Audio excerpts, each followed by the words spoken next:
প্রতিবাদ করলে তুমি সবার কাছে অপ্রিয় হয়ে যাবে। স্বপ্ন কারের সাথে বেইমানি করি না, বেইমানি করে তো স্বপ্ন দেখানো মানুষগুলো অবহেলিত হতেই হবে যদি তুমি অতিরিক্ত ভালোবাসা প্রকাশ করো। শ্রদ্ধা করে কেউ ছোট হয়ে যায় না, আর ঘৃণা করেও কেউ বড় হতে পারে না। আশা ছাড়তে নেই, ঝরে পড়া ফল থেকেও নতুন গাছের জন্ম হয়। কারো দুর্বলতা নিয়ে কখনো মজা করো না। যেটা তোমার কাছে মজার ব্যাপার, সেটা অন্যের কাছে কষ্টকর হতে পারে। না সম্মান বড়, না উচ্চতা বড়, বিপদের সময় যে পাশে দাঁড়ায় সেই সবচেয়ে বড়। মানুষ যত বুঝতে থাকে, কথায় দীর্ঘ কত কমতে থাকে। সফল হলে তুমি সবার, আর ব্যর্থ হলে তুমি শুধু নিজের, এমনকি পরিবারও না। এই স্বার্থপর পৃথিবীতে কেউ কারো নয়, কিছুটা মায়া, বাকিটা অভিনয়। আমি মানুষকে নিজের সুবিধা মতো বদলে যেতে দেখেছি। মনের মাঝে অশান্তি থাকলে দুনিয়ার সব কিছুই বিরক্ত লাগে। পকেটে টাকা না থাকলে মনের সাথে শরীরও দুর্বল হয়ে যায়।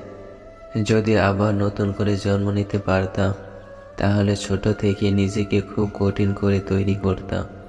আমি স্বার্থপর নই, শুধু তাদের কাছ থেকে দূরে সরে যেতে চাই যাদের কাছে আমার কোনো মূল্যই নেই। বর্তমানে ভদ্রতার কোনো মূল্যই নেই, কারণ ভদ্রতাকে সবাই দুর্বল মনে করে। কখনো এমন হয়েছে কি রাতে একলা শুয়ে নিজের জীবনের কথা ভেবে চোখে জল চলে আসে? আপনি যাদের যতটা আপন ভাববেন, সে আপনাকে ততটাই আপন ভাববে না। সেটা রক্তের সম্পর্ক মানুষই হোক কিংবা রক্তের সম্পর্কে বাইরের। আজ তুমি কাউকে ঠকালে কাল তুমি নিজেও ঠকবে। তাই কাউকে ঠকানোর আগে 10 বার চিন্তা করে নিও। কর্মফল বলে কিছু একটা জিনিস আছে, এটা ভুলে যেও না। দিনের আলো যাদের বেশি হাসি খুশি দেখো, রাতের অন্ধকারে সে মানুষটা নীরবে কান্না করে বালিশ ভেজায়। মানুষ তো দেখে সুন্দর, কাছে গেলে মানুষের আসল চেহারা সামনে চলে আসে। সম্পর্ক তৈরি করার আগে নিশ্চিত হন আপনি তা প্রয়োজন নাকি প্রিয়জন।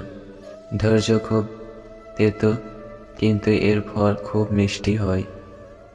জল যেমন ঠান্ডা হতে হতে এক সময় বরফে পরিণত হয়, ঠিক তেমনি একটা মন কষ্ট পেতে পেতে এক সময় পাথরে পরিণত হয়। ভুল কিছু দিয়ে পরিপূর্ণ করার চেষ্টা না করে শূন্য থাকা অনেক ভালো। বিবেক শূন্য মানুষ দেখতে ঠিক মারা ফলের মতো, অপর থেকে দেখলে বোঝা যায় না ভিতরটা একেবারেই জনগণ। ঘরে থেকে ঘরের মানুষ হলেও সকলে আপন মানুষ হয় না।